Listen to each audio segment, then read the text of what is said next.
So the project that we had today was essentially making a single wide mobile home into a double wide lot. And so what I had to do is I took the soil conditioner, tore up all of the topsoil, all the black dirt. And the beautiful thing about the soil conditioner is it's literally was grass. It was sod. And I chewed it into black dirt. So it's going to be perfect. After the home is moved in, you're able to spread that dirt right around it. Whereas if you're dealing with big clumps of sod, it's just a nightmare to spread and reseed. So that makes it super easy. So what I did was I ground up all the black dirt with the soil conditioner, bucketed it off to the side, made a pile. And then after that, then we started laying in some good material, some good dirt. And then we would lay it in at 6 inches at a crack and then roll it, compact it with the roller, the vibrating roller. And, you can see once we do that, I mean, it went from not being able to back the trailer onto it to barely leaving a track in it with the trailer. So it was incredible how well that vibrating roller compacted everything. And then once we got that in place, we just continued to build that up and essentially trying to make that so it's nice and crowned for the home to come in.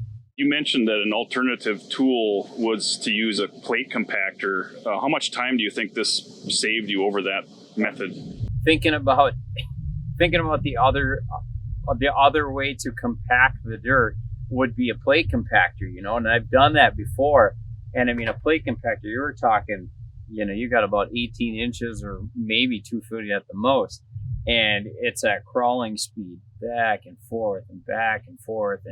And with the vibrating compaction roller, I mean, we're talking, it took me 5 minutes, to roll everything out. I mean, total, if you actually took the time to do the entire thing, I mean, we're talking 5 to 10 minutes max to roll it all out, which would have been probably 4 to 6 hours. Mm-hmm. So the roller was such a time saver, just being able to go out there and do it with the skid steer like that.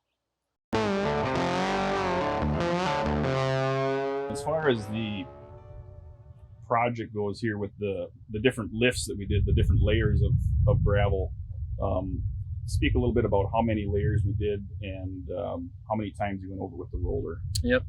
So what I ended up doing, 3 to 4 inch lifts, I would say. And then I would go literally down and back with the compactor. I would roll it out going down, and then I would back out of it. So it left like trackless look, and I mean, you walk on it after that. And I mean, it almost feels like you could do a burnout on it. It was so packed. So I thought it worked really well. And, and there was a couple spots where if I wanted to, if I could see, like I wanted to get a crown out or a ridge or something like that, you just run over and hit it with that quick. So there was, it made quick work of a pad, which is, this one's roughly 30 by 60. And, to do that in a matter of minutes compared to hours with a plate compactor is a huge time saver for a project like this. So how easy was it to operate from the cab position as far as running the hydraulics, and is there much of a learning curve to it, you think? As far as a learning curve for the roller, it's like if you can go about a mile or 2 mile an hour in it, you pretty much got it covered. I mean, you literally turn on the auxiliary, you hit that and get her lined up and set it down and just start driving. I mean, it's so easy to do. And I mean, that's the other element of it, is using the plate compactor is you almost have to know how to do it, because otherwise the thing's vibrating and it's leaning and it's tipping. And, this makes it so much easier just to run back and forth. And once you know how to run a skid steer, I mean, if you can run the bucket, you can easily run the vibrating roller on it.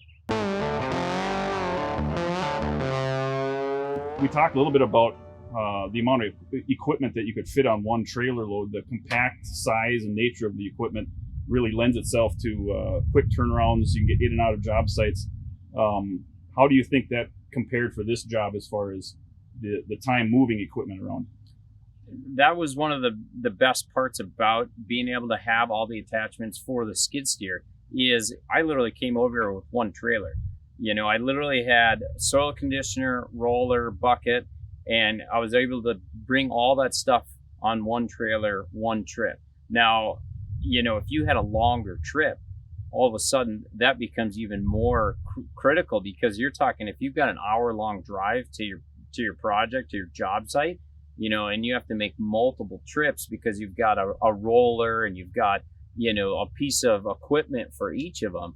You just think of how much time it saves just to be able to get it all and have the different attachments that all connect to your skid steer. So you're able to essentially have all, the ability of multiple machines all in one with different attachments. And that's what's so cool about having, the different Erskine attachments, is I was able to do a full job, one trailer in and out, not multiple runs back and forth.